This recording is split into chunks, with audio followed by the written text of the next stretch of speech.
Migui Maham Ndiaye, vice-président de la Convention des reporters du Sénégal, responsable de la formation. Effectivement, la convention des jeunes reporters avec le syndicat national des professionnels de l'information et de la communication organise des mises à niveau sur la modification ou bien les modifications sur le code électoral. Alors, comment cela peut s'expliquer? Alors, vous savez que la mission première de la Convention des jeunes reporters du Sénégal, c'est la formation initiale et la formation continue. C'est pourquoi, de temps en temps, nous organisons, en partenariat avec en collaboration avec nos partenaires, des activités de mise à niveau sur des thématiques bien définies. Et pour ce matin, c'est une initiative de la direction des élections. Et avec le SYNPICS, donc, nous avons tenu à organiser cet atelier pour mieux outiller les confrères avant les élections des députés prévues d'ici 3 mois. Donc le but, vous l'avez dit tout à l'heure, il y a quelques semaines, des modifications ont été apportées dans le code électoral du Sénégal.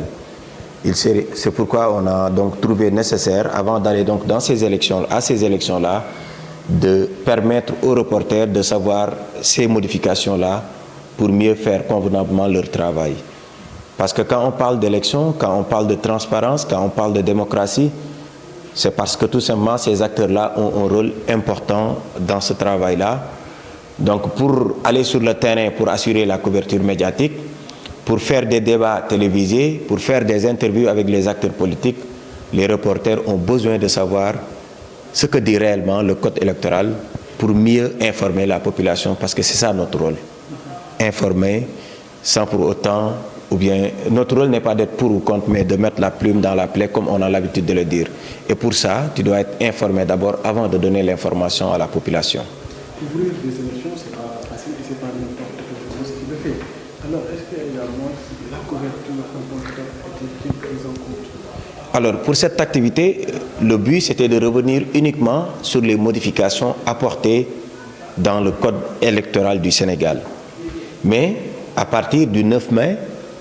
avec le CNRA, il y a une tournée qui sera organisée à l'intérieur du pays. On va commencer par Thiès, ensuite on va aller à l'intérieur du pays. Pendant 24 heures, 72 heures, les membres du CNRA, de la Convention et les reporters qui sont partout dans le pays vont bénéficier d'une formation pour mieux assurer la couverture médiatique lors des élections, surtout lors des élections des députés prévues d'ici 3 mois. Donc on prendra en compte cet aspect. On parlera également de la question sécuritaire, parce que nous savons que depuis un bout de temps,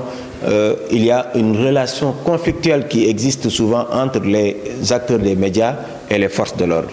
Et souvent aussi, on fait le constat lors des élections. Souvent, on nous interdit de ne pas entrer dans une école ou bien dans un bureau de vote.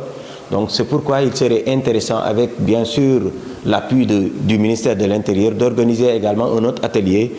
pour revenir sur les missions des forces de l'ordre et revenir sur les missions des acteurs des médias pour une meilleure collaboration sur le terrain. dafa doon ab kuréel bi nga xam ni dafa ëmb képp kuy taskat xibaar doon ndaw te suñu nee reporter mooy ki nga xam ni souvent moom mooy nekk sur le terrain di relater ay faits. moo tax mission bi bañ koy taxawal convention bi ci atum 2004 moo nekkoon képp ku doon reporter balaa nga def métier bi nga tàggatu. su tàggatu boobu mooy formation initiale bi. formation continue bi mooy soo nekkee sur le terrain xam nga ni jamono day dox xam nañu xarale yu yees yi am na par exemple tey ñu def ab tàggat pour ba nga xam ne liggéey booy def ak xarale yu yees doo si am problème looloo ñu dal tey ak li nga xam ne mooy code électoral bi dañ ci def ay coppite yooyu nag ñu ni tamit foow ñu def ab tàggat bi nga xam ne dina tax ba taskat xibaar bi moom laataa muy def liggéeyam mu xam yan coppite lañ fi indi parce que code bu ñu fi amoon ak bi nga xam ne moom la ñu war a yor ba su élection yi di ñëw dafay doon li nga xam ne dafay wute te itam xam nañ ni ñun ñooy élément bu gën a am solo si wàllu démocratie si wàllu transparence si wàllu élection donc mënuñu ñun ñoo war a joxe information bi ba noppi xamuñu li nga xam ne moom moo nekk si code bi looloo waral ba direction des élections interpellé SYNPICS également convié ñu ànd ensemble def activité bu ni mel pour mieux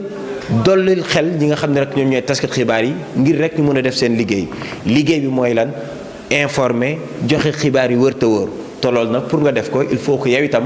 nga nekk en mesure am information yi nga xam ni moom moo war looloo waral activité bi ñu def ko tey jii ce matin pour rek waajal élection yi nga xam ne moom la ñu dëgmal fii ak ay weer.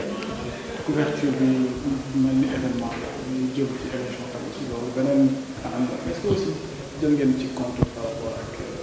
cérémonie bi. waaw beneen couverture médiatique bi boobu doon na mun naa ni beneen étape bu gën a am solo la parce que lii étape bu njëkk la am na beneen étape defe naa ni beneen étape la. étape bu njëkk bi moom moo nekkoon ñu xool li nga xam moom moo nekk ci code électoral bi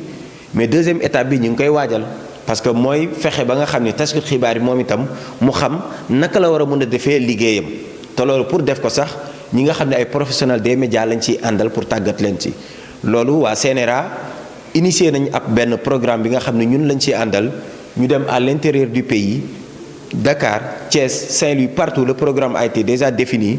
pour que ñu dajale taskat xibaar yi ñoom itam ñu waajal leen bu baax a baax ba nga xam ni sur le terrain du am benn rëq-rëq dinañ xam lan moo war a doon seen taxawaay ban xibaar lañ war a joxe ak ban lañ war a joxe parce que souvent ñu def loo xam ni peut-être yoon mayuñu ko donc daje yooyu nag dina tax ba ñu arrondir les angles ba kenn ku ne au moins da nga xam lan mooy sa àq ak yan mooy sa yelleef beneen priorité bi mooy wàllu kaaraange également parce que souvent kaaraange gi dafay doon rëq-rëq tey xam ngeen ni suñu métier bi doon na métier bi nga xam ni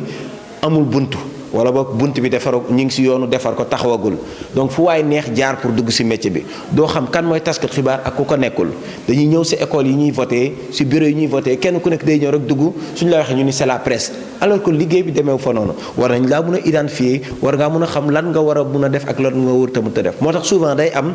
ay xiiroog ngaayoo d'abord suñu diggante ak les acteurs politiques ak suñu diggante ak takk der yi suñu diggante ak takk der yi nag ñun tàmbali nañ gis saafara bi démb rek fële sa diwaanu CESTI convention bi ak amicale des étudiants def nañ ab ndaje bi nga xam ni